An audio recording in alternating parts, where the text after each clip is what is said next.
let's talk Arsenal now. They're on the back page of The Sun this morning. Charlie Wyatt's story. Arsene Wenger is to sign a new £15 million contract, 2-year contract at Arsenal. But what about their other big signing this week? That's Mesut Ozil. Is he the answer to all of Arsenal's woes? Well, he's plainly not. You know, I mean, Arsenal's problems were at the back and probably a lack, maybe goalkeeper, lack of defensive midfielders. That said, probably my favourite signing of the transfer window. Arsenal fans are delighted. As a neutral, what a good player Mesut Ozil is. I'm really excited to see him. And I think what Wenger's done, it might not be what Arsenal needed, but it's a signing that has just put Arsenal back on the map. And sometimes when a great player becomes available, you just go and get him whether you need him or not. I think United did that with Robin van Persie a year ago. You know, they'd been top scorers in the Premier League. Wayne Rooney was on scoring 30 goals a season. Hernandez 20, and they still went out and bought Van Persie because he was around. So Ozil he's one of 17 attacking midfielders he's got, but it has made the fans happy. And also, if Arsenal want to in future sign really big players, you need that first one to come there and give them belief. And I think Wenger's going to look at the German market now. Having one of the great German players there will enable him to attract talent, and it's just going to give us all a lot of fun watching him. Yeah, it was interesting last Sunday after they beat Tottenham at the Emirates, because Wenger said that he was willing to spend in excess of the premium for a player. That's what he's done here, isn't it, for Ozil? Yeah. He's spent more than £42 million. Is that his valuation, or they spent more than he's actually worth? I think it's probably a little bit more. The player's worth what people will pay for him and all that. But I think Ozil is probably in the top 10 players in the world. I think you are getting one of the top 10 players in the world. So you're not going to for Team of the Year last season. You're not going to get much below 40 million for that. And I think that obviously it's a change in the club philosophy. You go back to Bayern Munich in 2007, signed Ribery for what seemed like an enormous amount at the time, 25 million euros. Seems pathetic now. And that was a massive change in Bayern Munich. They'd been relatively frugal up to that point, and they said, right, we're falling behind, we've got to do something, we're going to have to start making some big signings.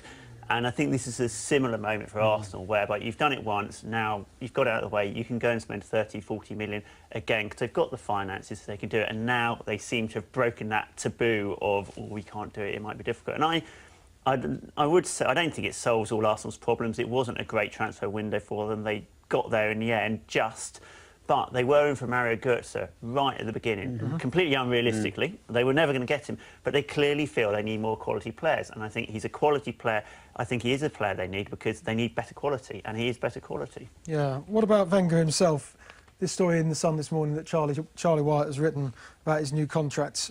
Should he sign that? Should he sign that contract? He's in the final year of his existing deal, but can you see him carrying on? If Arsene wants to stay, he stays. Because I don't think anyone at the club would have the courage to get rid of him, even if they wanted to. And I don't think they should want to, but I don't think they have it within them to actually do it. But they'd be fearful of what comes after, après il le deluge, as it were. It could be, who knows what would happen. If you imagine, can you imagine life post-Wenger? It will actually have to happen one day, but we don't know what it will be like. He is very much remains entirely master of his own Arsenal destiny, I suspect, and that if he wishes to stay, he will. He'll have offers elsewhere, unquestionably, whether it be Real Madrid if Ancelotti fails, or PSG or France or whatever. But if he wishes to stay at Arsenal, then he will do on his terms, and I think he has the right to do that. I think he's been magnificent for Arsenal. Without him, Spurs would be a much better place. So I'm really, really angry. He's been brilliant for the club, and I do think they need to do more this summer. I mean, we were told they had 70 million. They spent barely half of that. So there's money that probably needs to be spent again in January. But unquestionably, in signing Ozil, that was a sort of a game changer in terms of the way Arsenal, as Rob said, look at the future. I think that's very important. What they did do as well, they went through a summer without losing a marquee player, without losing one of their best They didn't have too many left to lose, though, did they? Well, you could argue that, yeah. But, I mean, I think for Wenger, that was starting to depress him, building teams and then seeing them fall apart. And there's a sense he's got his enthusiasm renewed because, he's now been able to sort of grow a team over sort of 9 months. Last season they were improving, and he's kept them throughout the summer. They do need the danger, though, if Giroud gets injured, who plays centre forward? Theo? I think they're a big miss. Which is possible, but he's not a natural. There's the other one on the books. Facetious, but yeah. But that is a dearth that needs to be filled. Yeah, but Giroud's in good form. Next Saturday they're at Sunderland, aren't they? That's likely to be Ozil's debut. We're expecting to see him start for Arsenal for the first time. Yeah, I think he should start. I didn't see the game, but apparently he played very well for Germany on Friday. I mean, you sign a player for that money, you want to get him straight in. I would have thought. I mean, and the fans would be clamouring to see him.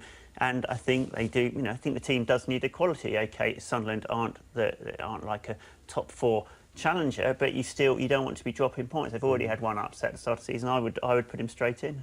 You put him straight in, OK. What about a man who was straight out, Gervinho? He's in the sun this morning.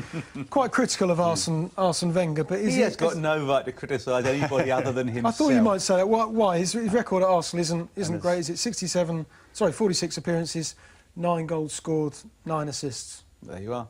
You know, really, is that good enough over 2 years? I don't think so. He hasn't done it for them. Sometimes players don't play in teams because they don't train hard enough and don't work hard enough and aren't good enough and need to take responsibility for their own flaws and failures. This is what's good for Arsenal, because Wenger's moved on from signing the Gervinhos of the world, because that's an £11 million player or whatever, and if you sign 3 of them, you've wasted your budget anyway. So, you know, instead of signing at that level, he's gone to a higher level, and that's actually quite a nice reminder of where Arsenal moved from. Better to sign 1 at 40 than 3 at 11.